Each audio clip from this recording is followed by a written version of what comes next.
Okay, here's our screen. Now, you don't want to pry on this or try to pull it off or use a soldering iron, because you might rip the trace off the board, and if you do that, your board is pretty much toast.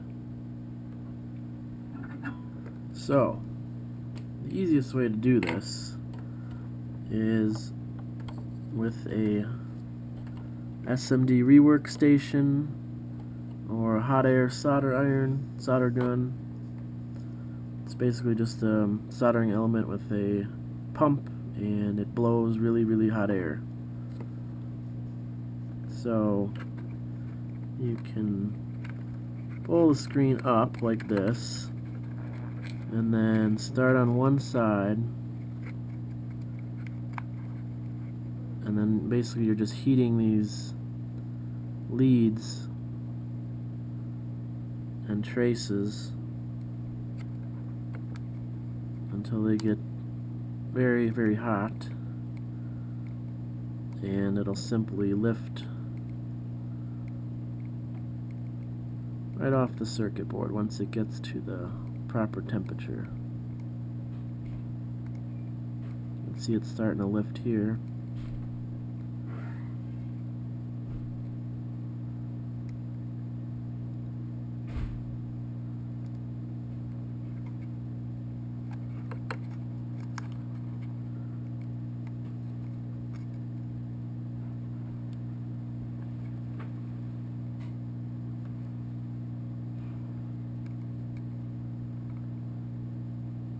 Once this starts to go, the rest of it will come off pretty easily because it's already so hot.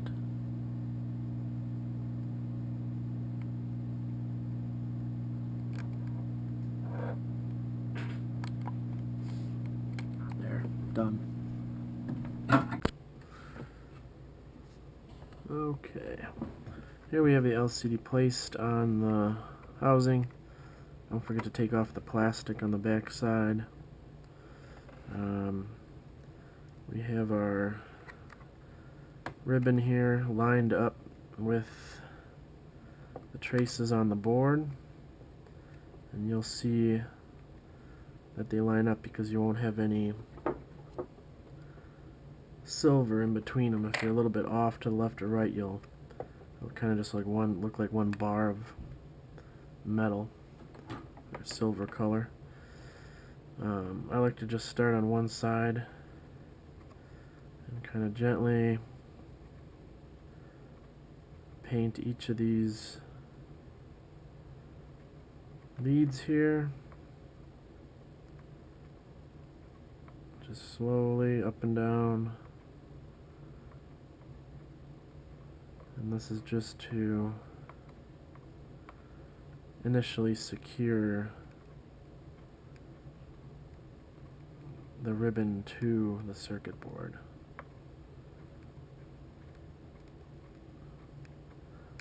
I didn't add any solder. I didn't touch the circuit board at all after I removed the original LCD. Usually go about halfway, maybe a quarter of the way. And then same thing on the other side. Just kind of almost like you're erasing pencil. Just very gently start to secure these leads to the board.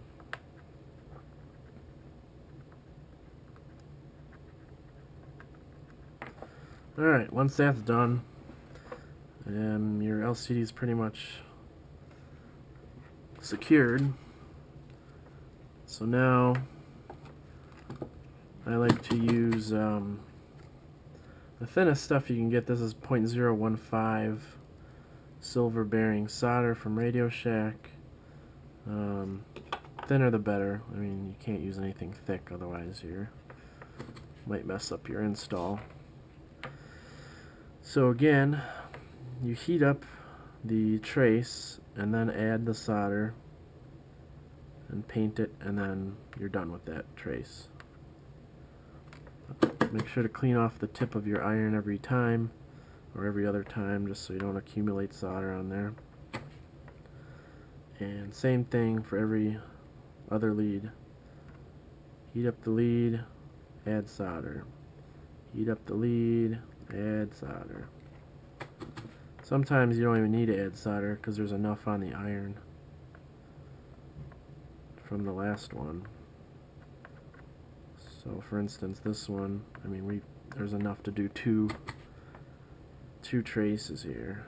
Heat up the lead, and then add solder to the lead, not the iron.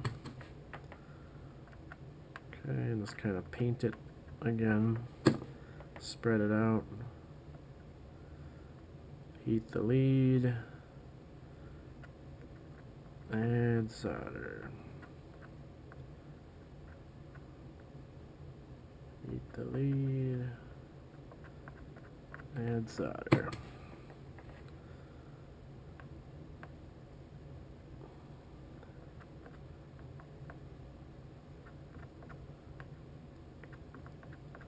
Doesn't take too long once you start to do them often, or you're already soldering as a hobby, or you do it for a living. It's not completely entirely important to make sure you cover the entire lead with solder. I mean, even if you cover half of it, it's probably going to be plenty. You're just basically fully joining the LCD ribbon to the board underneath, and hoping that the solder on top kind of flows across the traces and underneath and makes a good solid connection. And it's alright if you get solder across two of these at once. You just kind of, again, paint it, and then it separates right away, because you need to, after we're done, I'll show you how to double check all these leads.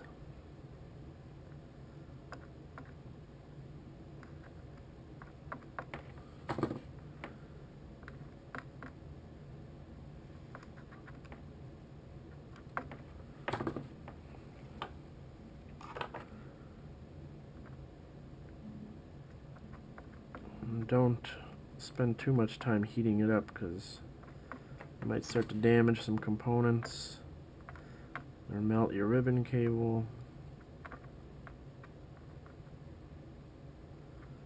And that would not be good. These are not cheap.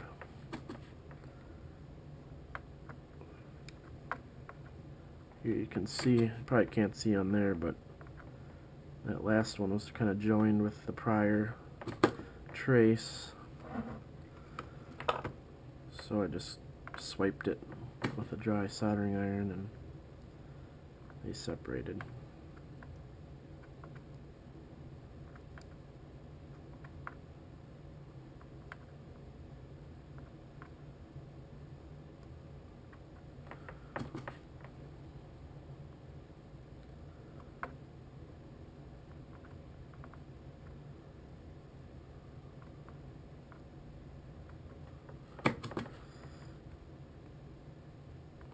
Almost done. See, this one right here is joined, so I'm just gonna swipe it, and the soldering iron will pick up the excess, and you can get rid of it however you clean your soldering iron.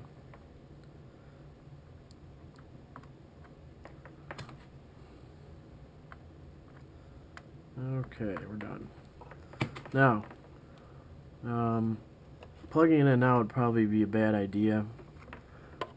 What we really need to do is look at this under a magnifying glass and make sure each one of these is not touching the one next to it. So I'm going to do that, and then I'll be right back.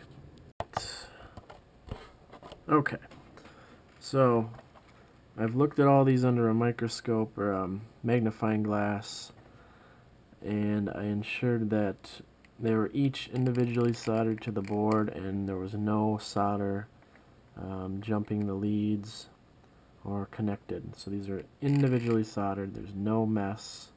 There's no solder between the leads. You can either plug it into your car. Otherwise, I have a special harness that I do to check it.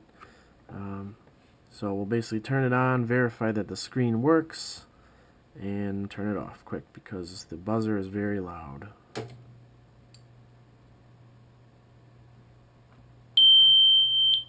Okay. So there you see, I mean, the whole thing works. The screen is not illuminated, so if I can hold it like this and I'll show you something. There's your light. The light comes from behind, that makes it bright. And actually, if we put some paper under here or something, we'll see what really happens. You can see it still kind of comes through, but this piece is not illuminated on its own. This just displays the image, and then underneath is how we get the backlighting, the red color, and that helps offset the LCD writing and then the contrast and everything so you can easily read it. So the LCD is not lit on its own. It's lit from behind. So we verified it works. You can go through the options here. At this point, I will turn it off first, but now you can remove this front plastic cover here, and just make sure it sits in here all right.